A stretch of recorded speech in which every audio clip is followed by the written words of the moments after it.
नमस्कार, मैं रवीश कुमार। ब्रिटेन के नए प्रधानमंत्री ऋषि सुनक को लेकर भारत में खासा उत्साह है। इसे ब्रिटिश उपनिवेशवाद का बदला भी कहा जा रहा है तो इतिहास का न्याय।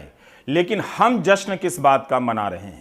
इस बात का कि भारतीय मूल के ऋषि सुनक ब्रिटेन के प्रधानमंत्री बने हैं, या इस बात का कि ब्रिटेन का लोकतंत्र कितना परिपक्व है कि वहां कोई भी व्यक्ति किस मूल का है, किस देश का है, उसके दादा किस देश के हैं, इन सब की परवाह किए बगैर वह उस देश का प्रधानमंत्री बन सकता है। तो क्या ऋषि सुनक के ब्रिटेन के प्रधानमंत्री बनने से खुश होने वाले लोग ब्रिटेन के लोकतंत्र की खूबियों का जश्न मना रहे हैं? क्या वे यह भी कहना चाहते हैं कि लोकतंत्र ब्रिटेन के जैसा होना चाहिए, जहां कोई भी कहीं से आकर प्रधानमंत्री बन जाए?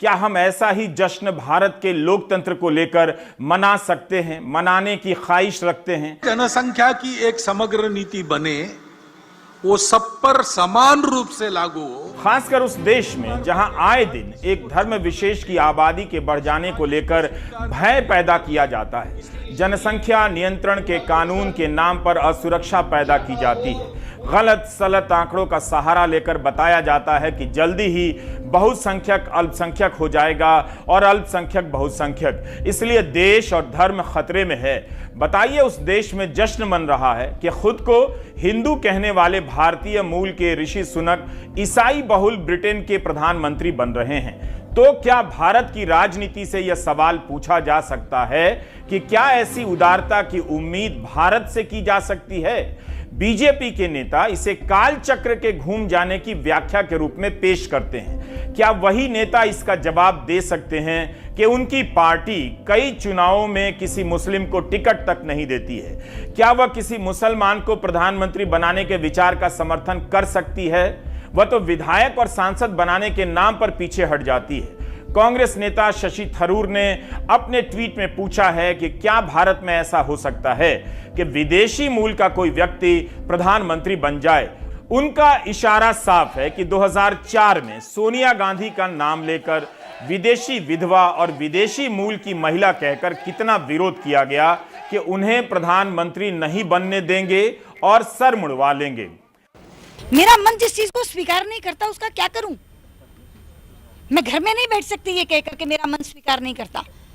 लोग कहेंगे संसद में तो बैठी है, उनको मैडम प्राइम मिनिस्टर कह रही है और कहती है स्वीकार नहीं करता, तो जो संसद की सुविधाएं वो छोड़ दूंगी।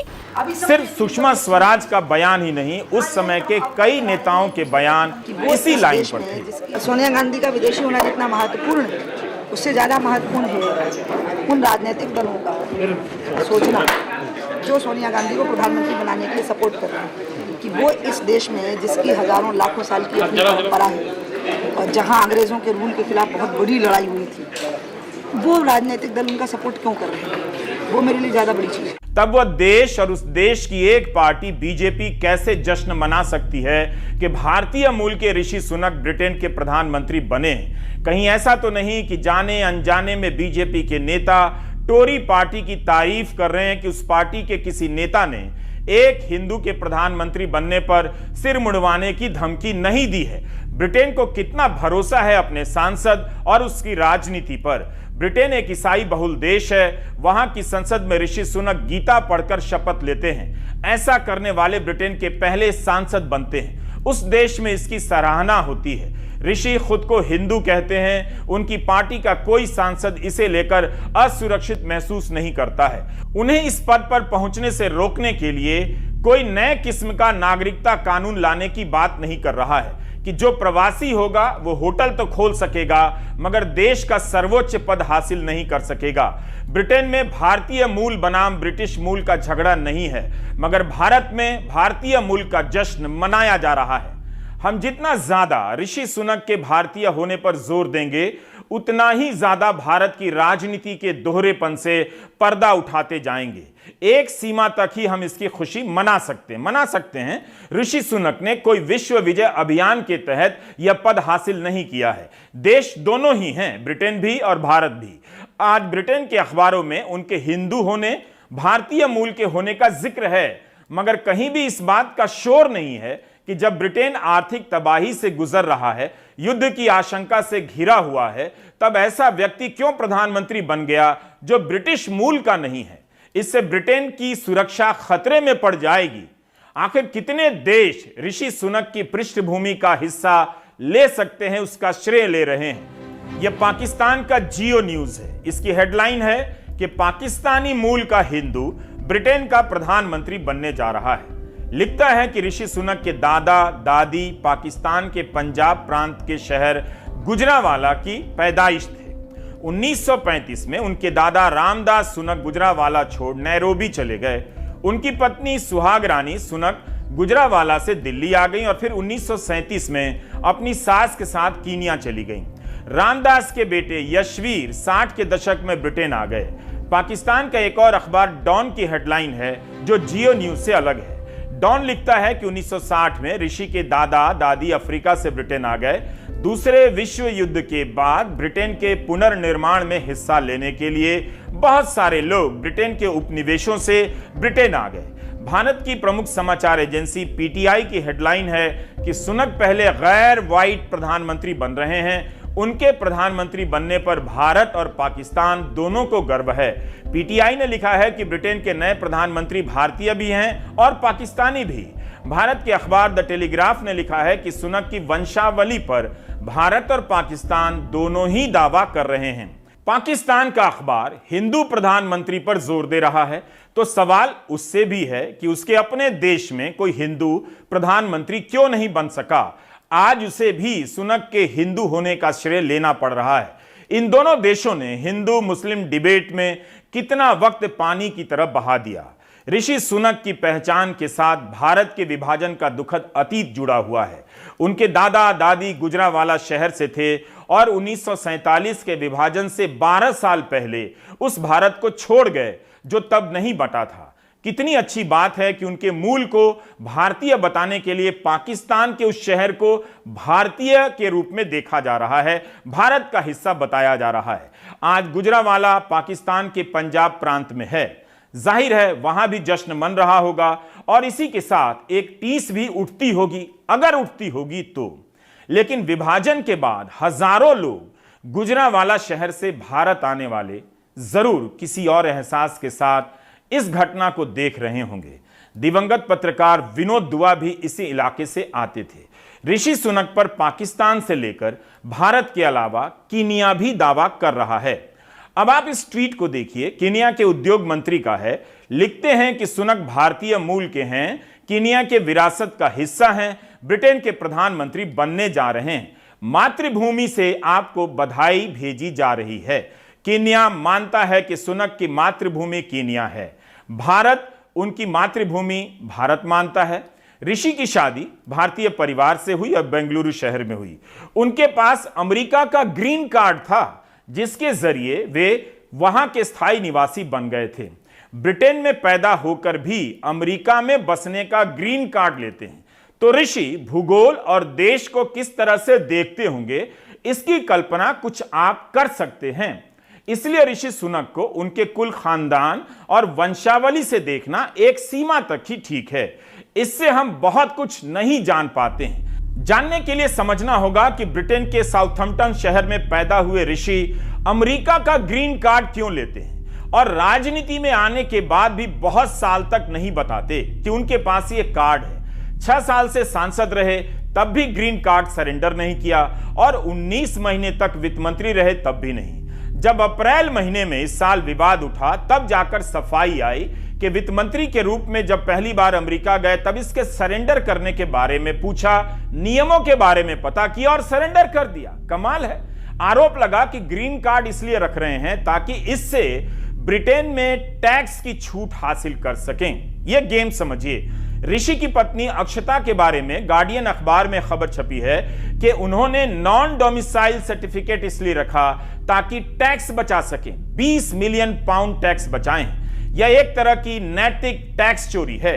भारतीय रुपए में यह पैसा 187 करोड़ रुपए के करीब बैठता है। नॉन डोमिसाइल स्टेटस से जो आप विदेशों में कमाते हैं उस पर टैक्स नहीं लगता है। अक्षता को भारतीय कंपनी से डिविडेंड के रूप में काफी पैसे मिलते हैं। तब लेबर पार्टी ने आरोप लगाया कि अक्षता मूर्ति टैक्स बचाने के तरीके खोज रही हैं, जबकि उनके पति जनता पर टैक्स लाद रहे हैं। जनता पर टैक्स लगाने वाले खुद टैक्स चुराने या बचाने के 100 रास्ते खोज लेते हैं। बेहतर है आप इस पर फोकस करें, ना कि वे किस मूल के हैं। इस पर फोकस करें कि आज की दुनिया में कोई नेता किस नेटवर्क से आ रहा है, उस नेटवर्क का आर्थिक प्लान क्या है। अमीरों के नेटवर्क से आने वाले इस नेता का जश्न भारत में उस पार्टी के नेता मना रहे हैं जो चाय वाला को प्रधानमंत्री बनाने का श्रेय लेती है। यह भी नहीं देखते कि ऋषि सुनक की आर्थिक सोच क्या है। सुनक के बारे में पढ़ेंगे तो पता चलेगा कि वे अमीरों के उस नेटवर्क से, क्लब से आते हैं जो केवल अमीरों को और अमीर बनाने के सपने देखता है और कदम उठाता है, जिसके बहुत से तार वर्ल्ड इकोनॉमिक फोरम से जुड़ते हैं। वहां से तय होने वाली भाषा ही, शब्दावली ही दुनिया में अलग अलग नेता अलग अलग नाम से बोलते हैं।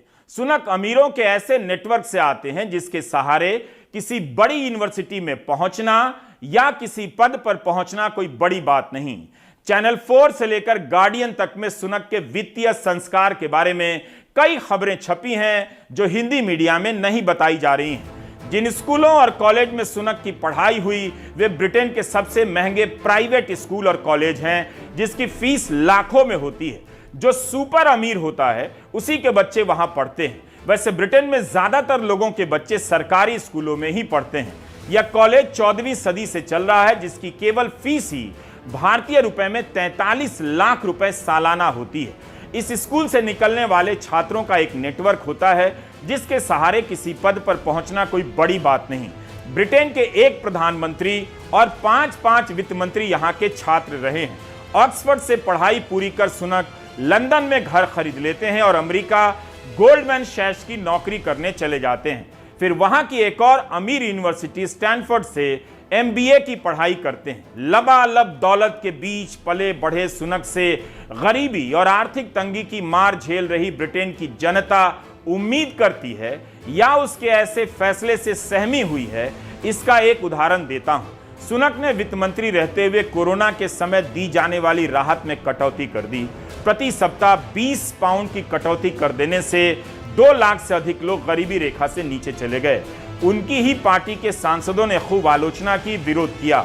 हम भारतीय सुनक की भारतीय मूल की पहचान पर ही अटके हैं, लटके, जबकि ब्रिटेन के अखबारों में इनकी दौलत के किस्से भरे हुए हैं। इस किस्से में अपने देश में टैक्स बचाने के लिए अनाम गुमनाम छोटे देशों में पैसा रखने के किस्से भी हैं। इन किस्सों को पढ़कर सुनक की वित्तीय नैतिकता को लेकर सवाल होने चाहिए। उनकी किस तरह की छवि बनती है देखा जाना चाहिए। इतनी दौलत होने के बाद भी टैक्स बचाने के लिए दूसरे देशों में निवेश किया जाए और ना देने का जुगाड़ निकाला जाए, इससे पता चलता है कि सुनक की निष्ठा किसी देश से भी ज्यादा पैसे के प्रति है। ब्रिटिश मीडिया में बताया जा रहा है कि सुनक की अपनी संपत्ति करीब 7,000 करोड़ रुपए भारतीय रुपए में उससे भी अधिक है। पत्नी के पास भी बेशुमार दौलत है। पहली बार कोई इतना अमीर ब्रिटेन का प्रधानमंत्री बना है, वो भी तब जब ब्रिटेन की जनता 2 वक्त के भोजन के लिए संघर्ष कर रही है। यह भी देखिए कि यह अमीरी केवल प्रतिभा और खुले कारोबार से आई है या टैक्स हेवन में निवेश कर टैक्स बचाने से आई है। ब्रिटेन में ब्याज दरों के बढ़ने का दौर जारी है। इस कारण जिन लोगों ने लोन पर घर लिए हैं उनके लिए घर महंगा होता जा रहा है। ऊपर से बिजली बिल और महंगाई की मार। ब्रिटेन में महंगाई ऐतिहासिक स्तर पर है। बिजली और गैस के दाम 140% तक बढ़े हैं। लोगों की कमाई का बड़ा हिस्सा केवल बिजली बिल भरने में जा रहा है। इसका दबाव इतना ज्यादा है कि हजारों और लाखों की संख्या में दुकानें, होटल और फैक्ट्रियां बंद हो रही हैं। वहीं के अखबारों में यह सब छपा है। इस एंकर ने वहां जाकर नहीं देखा है। लोग जानना चाहते हैं कि सुनक एनर्जी बिल पर जो सब्सिडी दी गई है उसे जारी रखेंगे या बंद कर देंगे। स्वास्थ्य का खर्चा बढ़ता जा रहा है तो उन्हीं का नारा था कि नेशनल इंश्योरेंस में सरकारी हिस्सेदारी और बढ़ाएंगे।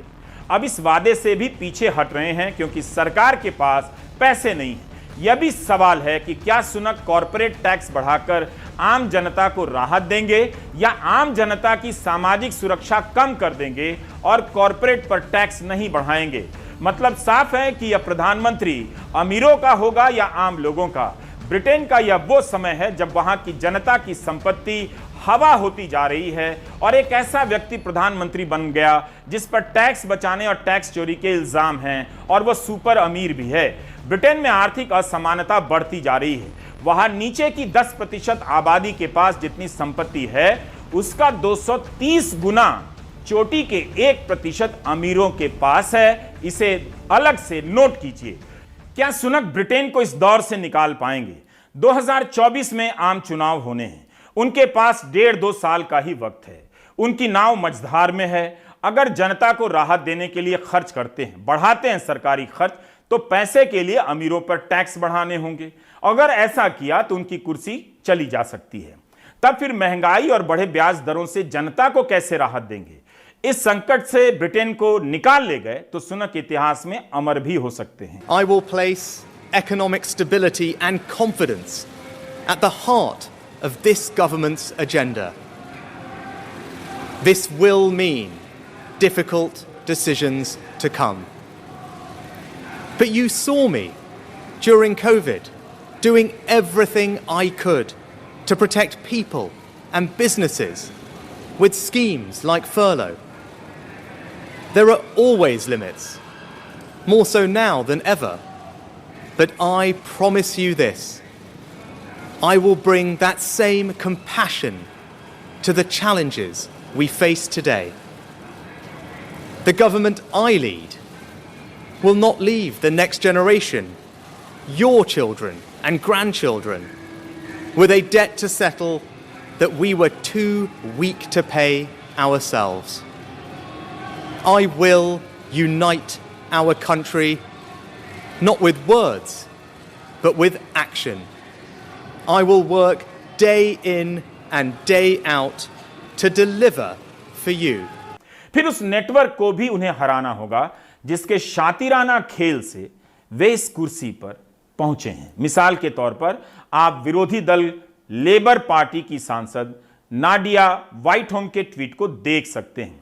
नाडिया व्हाइटहोम ने ट्वीट कर दिया कि इसमें ऐसी कोई खास बात नहीं कि एशियाई मूल को प्रतिनिधित्व मिला है, क्योंकि सुनक घोर अमीरवादी हैं या केवल अमीरों के साथ हैं। आप इन्हें ब्लैक, व्हाइट या एशियन की नजर से नहीं देख सकते। बाद में नाडिया व्हाइटहोम ने ट्वीट डिलीट कर दिया, मगर एक और लेबर सांसद ने सुनक को फ्रॉड कहा है। कोरोना के समय जब मार्च 2020 में ब्रिटेन में तालाबंदी लगी, तब सुनक ने ऐलान किया कि किसी को नौकरी से नहीं निकाला जाएगा, उनकी सैलरी का बड़ा हिस्सा सरकार देगी। तब उनकी काफी तारीफ हुई। इसी के साथ उन्होंने एक और योजना का ऐलान किया, corona viral bounce loan scheme. इसके तहत छोटे उद्योग धंधे को लोन दिया जाना था ताकि वे खुद को बंद होने से बचा सकें। भारत में भी ऐसी स्कीम का ऐलान हुआ था। बल्कि आगे का डिटेल जानकर आप अंदाजा कर सकते हैं कि भारत में क्या हुआ होगा। किसी बैंक वाले से ऑफ रिकॉर्ड पूछ सकते हैं। गार्डियन की यह खबर बताती है कि जिन लोगों ने लोन लिया उसे बिजनेस में नहीं लगाया।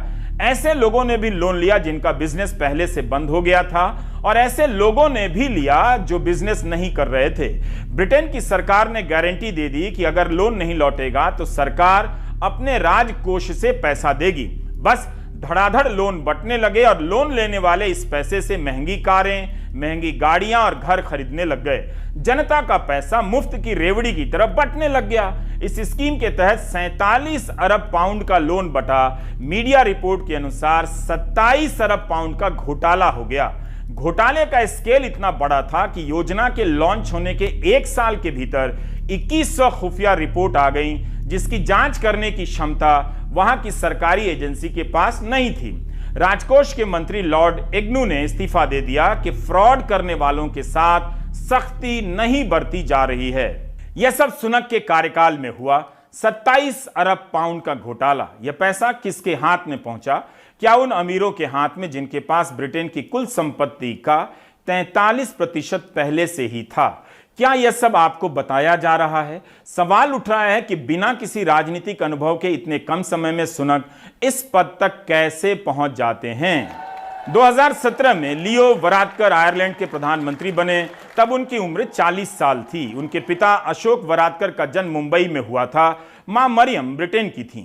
2019 में लियो वरादकर अपने परिवार के साथ महाराष्ट्र के सिंधुदुर्ग इलाके में अपने पैतृक गांव भी आए। लियो वरादकर आयरलैंड के पहले समलैंगिक प्रधानमंत्री भी बने। खुलकर अपनी समलैंगिकता का इजहार किया। आयरलैंड कैथोलिक बहुल देश है, मगर एशियाई मूल के व्यक्ति को प्रधानमंत्री के पद पर स्वीकार करता है। क्या वहां भी उपनिवेशवाद का बदला लिया गया? ऋषि सुनक और लियो वरादकर का प्रधानमंत्री के पद पर पहुंचना वैश्विक नागरिकता का शानदार उदाहरण है। यह नागरिकता भी उसी पश्चिम के लोकतंत्र की फैक्ट्री में तपकर बनती है जिसे तमाम संदेहों के साथ देखा जाता है, देखा जाना चाहिए भी। हमें सोचना ही चाहिए कि भारत के महान लोकतंत्र में कब ऐसा होगा। कांग्रेस नेता शशि थरूर ने अपने ट्वीट में लिखा है कि क्या ऐसा भारत में हो सकता है? इसका जवाब ढूंढा जाना चाहिए, दिया जाना चाहिए। अगर भारत में नहीं हो सकता तब फिर भारत क्यों जश्न मना रहा है? यह सब कुछ ब्रिटेन के अखबारों में जो छपा है उसी से आपको बता रहा हूं। 2015 में पहली बार ऋषि सुनक चुनाव जीतते हैं। उन्हें विपक्ष का अनुभव भी नहीं। 7 साल की राजनीति में प्रधानमंत्री के पद पर पहुंच जाते हैं। रूट देखिए, उनके बारे में फाइनेंशियल टाइम्स ने लिखा है कि उनकी राजनीतिक सोच रूढ़िवादी दक्षिणपंथी है, मगर वे पार्टी की वाम धारा से अपना समर्थन हासिल करते हैं। बैलेंस राजनीति के दांव पेच में उनकी नैतिकता कम से कम आदर्शवादी कतई नहीं लगती। मई 2020 में जब कोरोना की पाबंदियां लगी थीं, तब उन पाबंदियों को नजरअंदाज कर बोरिस जॉनसन ने पार्टी की। इसकी तस्वीर लीक हो गई और जॉनसन के इस्तीफे में भी इसका रोल रहा। ब्रिटेन के अखबारों में छपा है कि यह तस्वीर कथित रूप से ऋषि सुनक की बालकनी से ली गई, उनका हाथ था। बाद में सुनक ने भी माना कि वे भी उस पार्टी में थे। पार्टी गेट कांड के कारण जॉनसन को पद से इस्तीफा देना पड़ा। इस घटना को भारत के लोग नहीं समझ सकते। जहां कोरोना की पाबंदियां तोड़कर चुनावी रैलियां हुआ करती थीं, मगर प्रेस कॉन्फ्रेंस के समय नेताओं को डिजिटल कॉन्फ्रेंस की याद आ जाया करती थी। ऋषि सुनक वित्त मंत्री थे, मगर अपने ही प्रधानमंत्री की पोल खोल देने का इल्जाम उन पर लगा। उनकी कुर्सी चली गई। उसके बाद लिज ट्रस प्रधानमंत्री बनी, उनकी कुर्सी चली गई। अब सुनक उस कुर्सी पर विराजमान होने जा रहे हैं। 2015 में सांसद बना व्यक्ति 2018 में मंत्री बनता है। 2019 में बोरिस जॉनसन का समर्थन कर मंत्री बनते हैं। जब वित्त मंत्री जावेद इस्तीफा देते हैं तब फरवरी 2020 में सुनक वित्त मंत्री बनते हैं। जुलाई 2022 में इस पद से इस्तीफा देते हैं। प्रधानमंत्री पद की दावेदारी करते हैं, लिज ट्रस से हार जाते हैं। अक्टूबर 2022 में प्रधानमंत्री बन जाते हैं। जनता के वोट से या उसके बीच दावेदारी से नहीं, बल्कि पार्टी की कमेटी के चुनाव से बनते हैं।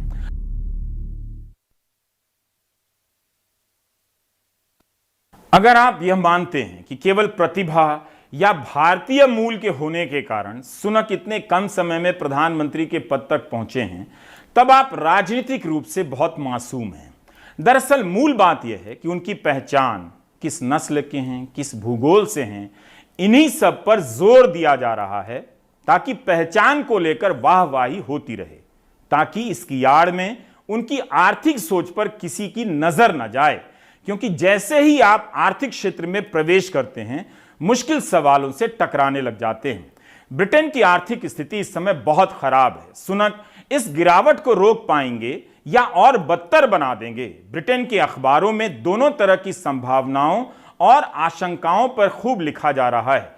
किसी नेता के उभार को इसी तरह देखिए, ना कि उसके नाम और गांव की चर्चा में सारा दिन बिता दीजिए। और हमारे साथ बात करने के लिए मौजूद हैं प्रकाश केरे, वरिष्ठ पत्रकार। प्रकाश दूसरे देशों में चल रही घटनाओं पर बहुत करीब से नजर रखते हैं, लिखते रहते हैं।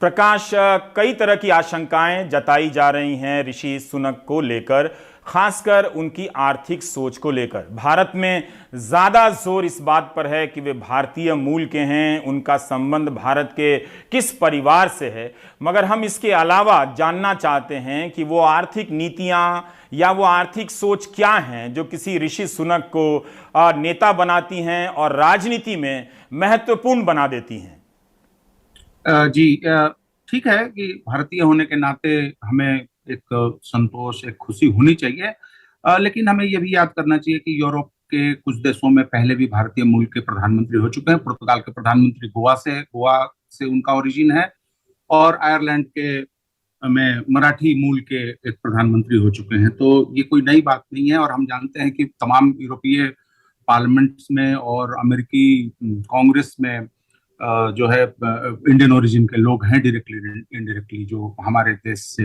जुड़े हुए हैं। तो खैर ये अच्छी बात है, और दुनिया ग्लोबल बन रही है तो बढ़िया ही है।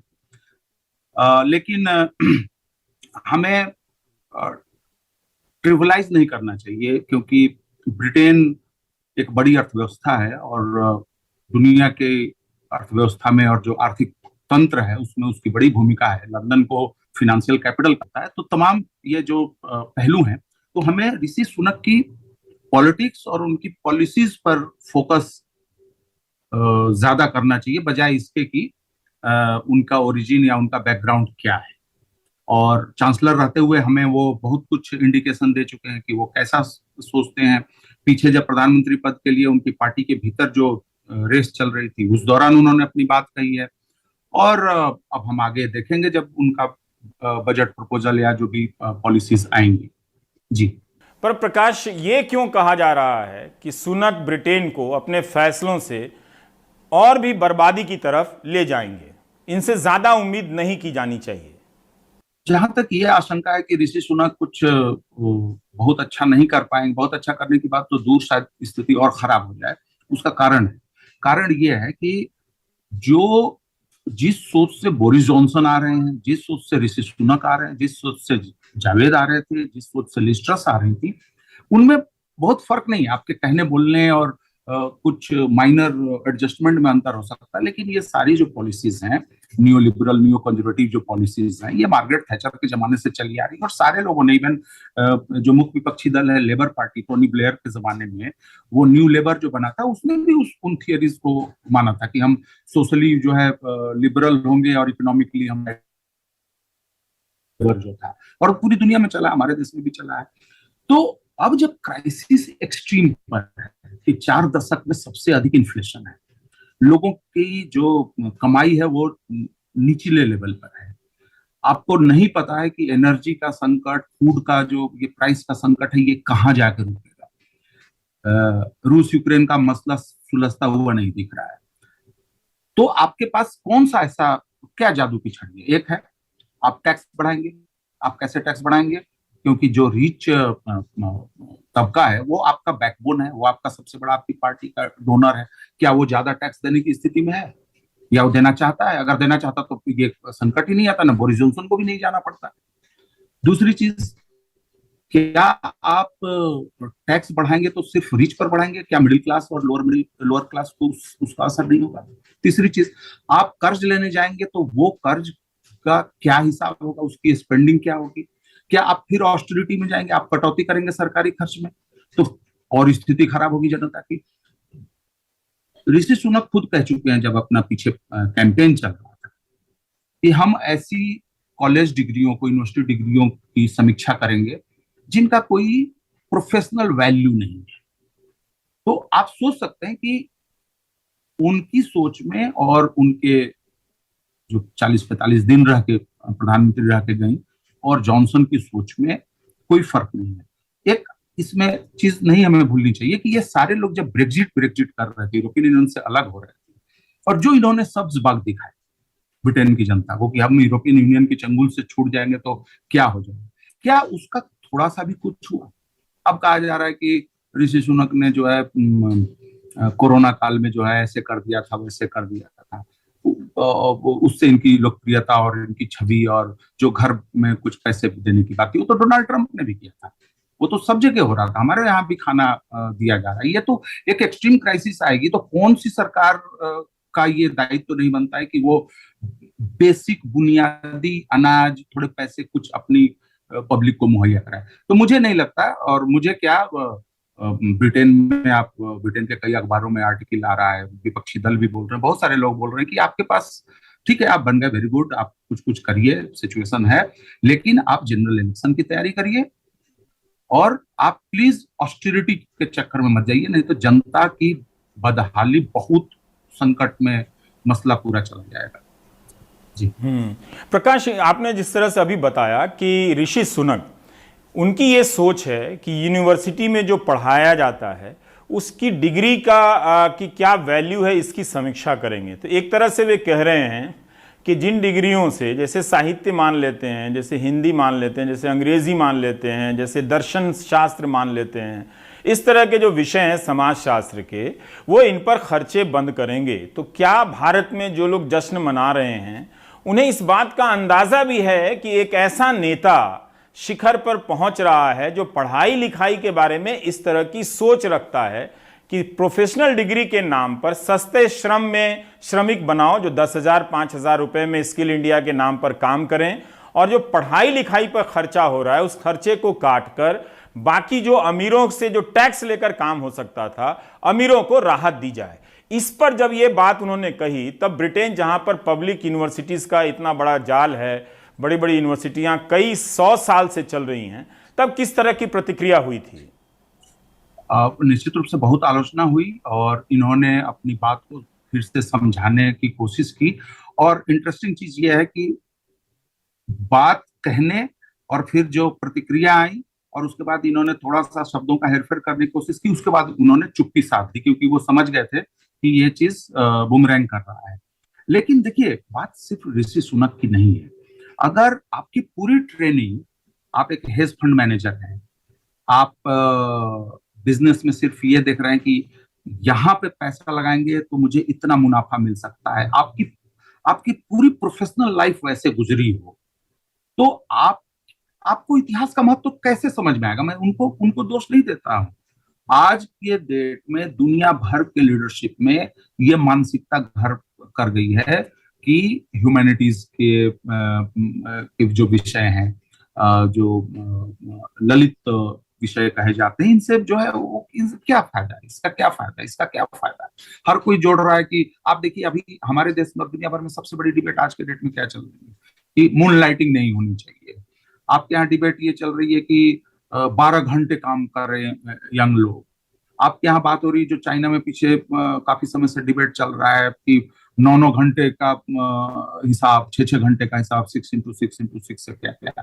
तो आज की डेट में तो हम तो ये सिर्फ देख रहे हैं ना कि ज्यादा से ज्यादा लोगों को कम से कम खर्चा करके हम उनके लेबर का और उनके कैपेसिटी का जो है हम दोहन करें। ये सब जगह है। वो उसके लिए सिर्फ ऋषि सुनक को कॉल आउट करने का कोई मतलब नहीं बनता। आपने पीछे देखा कि वर्क फ्रॉम होम को लेकर किस तरीके से कहा गया। मैं डिबेट पे नहीं जा रहा हूं, मैं ये कह रहा हूं कि उस डिबेट के पीछे का जो लैंग्वेज, जैसे एलन मस्क ने कहा कि honeymoon is over, this work from home is over. आपके देश में भी लोगों को निकाला गया, बाहर भी डिबेट हुआ, तुम मून लाइटिंग कर रहे हो, और सैकड़ों लोग निकाले गए, कोई छोटी मोटी संख्या नहीं होती है। और वो लोग जो कि जिनको कि हम बहुत टैलेंटेड मानते हैं, वो हैं भी, वो लोग कंप्यूटर्स, आर्टिफिशियल इंटेलिजेंस, बड़े बड़े प्रोजेक्ट्स पे काम कर रहे हैं। तो इसके पीछे जो सोच हो रही है, पीछे हमारे देश में एक सीईओ ने कहा कि यंग लड़कों को तो 12-12 घंटे काम करना चाहिए, यंग जो वर्कर्स हैं। तो ये सोच, यही अभी मतलब एक ओवरवेलमिंग सोच है हमारे लीडरशिप की, चाहे वो हमारा बिजनेस लीडरशिप हो, चाहे हमारा पॉलिटिकल। आपको याद दिलाता हूं कि क्या हमारे देश में कुछ समय पहले ये बातें नहीं हुई कि डिग्रियों का कोई महत्व नहीं होता। हमारे देश में भी तो कहा गया। तो ये जो पूरा हिसाब किताब चल रहा है, वो एक आप कह सकते हैं कि अपने आप में एक ग्लोबल क्राइसिस है, एक सिविलाइजेशनल क्राइसिस है, जिसका की एक रिफ्लेक्शन हम ऋषि सुनक में भी देख रहे हैं। बहुत बहुत शुक्रिया प्रकाश खिरे हमसे बात करने के लिए। तो मूल बात यही है कि पहचान पर बहुत ज़्यादा जोर मत दीजिए, किस भाषा से, किस प्रांत से, किस पृष्ठभूमि से व्यक्ति आ रहा है, बल्कि इस पर जोर दीजिए, देखने की कोशिश कीजिए कि वह आपके जीवन को किस तरह से बेहतर करना चाहता है, उसकी आर्थिक नीतियां क्या हैं। अगर कम से कम तनख्वाह में सुबह से लेकर शाम तक, रात तक वो काम ही कराने की व्यवस्था बनाएगा, तो काम करते करते ही लोग अधमरे हो जाएंगे और जीने के क्षण, लम्हे उनके पास बहुत कम बचेंगे, जिसके बीच वे किसी ऋषि सुनक के प्रधानमंत्री बनने का या कोई बड़ा नेता बनने का जश्न मनाएंगे। यही उस छोटे से समय में पहचान के नाम पर आपकी जो पूरी सोच है वहां घेर कर पहुंचा देती है। तो उस घेरे को तोड़ने की कोशिश कीजिए, बाकी आप ब्रेक ले लीजिए।